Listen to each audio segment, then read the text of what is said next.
270 வரிகளை உடைய கந்தசஷ்டி கவச பாடலை இயற்றிய அற்புத மகான் பாலதேவராய சுவாமிகள்.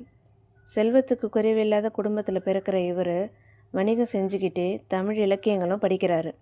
முருகன் மீது தீவிர பக்தியாகவும் இருக்கார். திடீர்னு ஒரு நாள் அவருக்கு கடுமையான வயிற்று வலி ஏற்படுது.